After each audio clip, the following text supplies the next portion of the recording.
যে রাস্তাগুলো হলে এই শহরের চেহারা পরিবর্তন হয়ে যাবে ইনশাআল্লাহ। এই বছর আমি আপনাদের এই 50 থেকে 60টি বড় বড় রাস্তা ইনশাআল্লাহ আমি আপনাদের।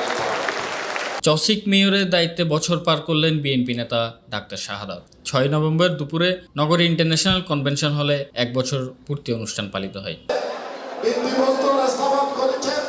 চট্টগ্রামকে ক্লিন, গ্রিন, হেলদি ও সেফ সিটি করার অভিযাত্রায় 1 বছর পূর্তি অনুষ্ঠানে প্রধান অতিথির বক্তব্যে মেয়র ডাক্তার শাহাদাত এসব কথা বলেন।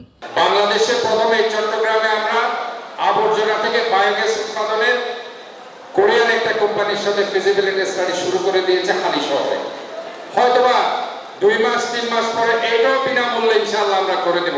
একটা পয়সা আপনাদের আর দিতে হবে, এটা আমি আপনাদের কথা দিচ্ছি। তিনি আরও বলেন, ইতিমধ্যে নগরীর স্বাস্থ্যসেবা নাগরিকদের দোরগোড়ায় পৌঁছে দিতে হেলথ কেয়ার সিস্টেম উদ্বোধন ও চসিক নাগরিকদের সেবা হাতের নাগালে নিয়ে আসার জন্য আমার চট্টগ্রাম নামে একটি অ্যাপ চালু করা হবে।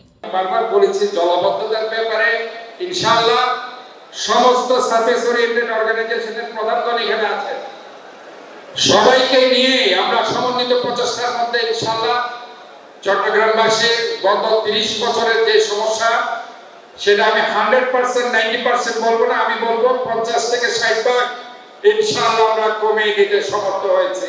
মেয়রের দায়িত্বের বছর পূর্তি অনুষ্ঠানে আরও উপস্থিত ছিলেন চসিক সচিব মোহাম্মদ আশরাফুল আমিন, চট্টগ্রামের অতিরিক্ত বিভাগীয় কমিশনার নুরুল নানুবি, চট্টগ্রাম রেঞ্জের DIG Ahsan Habib Palash, CDA chairman প্রকৌশলী মোহাম্মদ নুরুল করিম, চট্টগ্রাম ওয়াসার ব্যবস্থাপনা পরিচালক মনোয়ারা বেগম, সিএমপি কমিশনার হাসান হাবিব আজিজ ও প্রেস ক্লাবের সদস্য সচিব Zahidul Karim Kudri. News desk, Chatga TV.